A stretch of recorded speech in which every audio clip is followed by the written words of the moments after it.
বালুকাময় মরুভূমির বুক চিরে একসময় জেগে উঠেছিল এক বিস্ময়কর সভ্যতা, প্রাচীন পারস্য। সূর্যোদয়ের মতো ধীরে ধীরে উদ্ভাসিত হয়েছিল যার শৌর্যবীর্য, জ্ঞান আর শিল্প।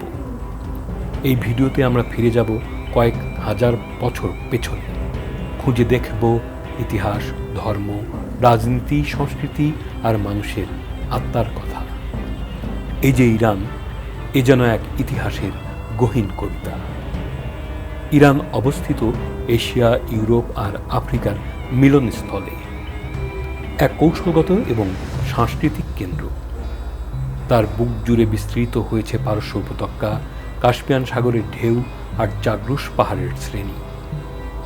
এই ভূমি ছিল প্রাচীন পারস্য সাম্রাজ্যের উৎস, আর এখানেই জন্ম নিয়েছিলেন এক মহান দার্শনিক, জরথ্রুস্ত্র। তার প্রচারিত জরথ্রুস্ট্রবাদ ছিল একটি আলোর ধর্ম, যেখানে আহুরা মাজদা ছিলেন সত্যের প্রতীক। এই ধর্ম মানুষকে ন্যায়, সদাচারণ এবং পবিত্রতার পথে আহ্বান করত।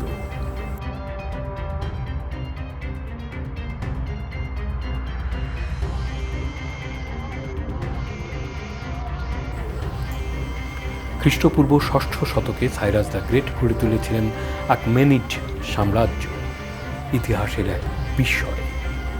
তিনি ছিলেন এক মহান শাসক, যিনি মানবাধিকারের প্রথম ঘোষণাপত্র দিয়েছিলেন বলে অনেকে মনে করেন। তারপর এলেন দারায়ুস। তিনি পার্সোপোলিস নির্মাণ করেন, যা ছিল সাম্রাজ্যের প্রশাসনিক হৃদয়। ভাস্কর্য, প্রাচীন লিপি আর স্থাপত্য আমাদের আজও সেই দিনগুলোর কথা স্মরণ করিয়ে দেয়। এ যেন রাজাদের নয়, ইতিহাসের হৃদস্পন্দন।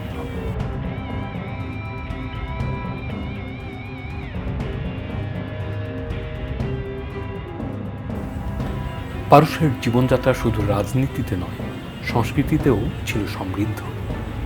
নওরোজ, পারস্য নববর্ষ, যা বসন্তের প্রথম দিন উদযাপিত হয়, আজও ইরানের ঘরে ঘরে আনন্দ ছড়িয়ে দেয়। নারীরা ছিলেন সমাজের সম্মানিত অংশ। তাঁরা শিক্ষা, ধর্ম, রাজনীতিতে সক্রিয় ছিলেন।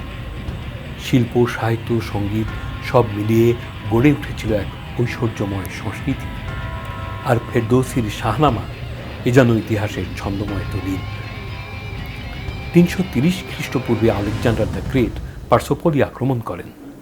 জ্বলন্ত অগ্নিশিখা ভস্ম করে দেয় শহরের অগণিত স্থাপত্য, পাণ্ডুলিপি আর ইতিহাসের চিহ্ন। এরপর আসে সাসানিড শাসন, তারপর আরবদের আগমন, ইরানে প্রবেশ করে ইসলাম ধর্ম।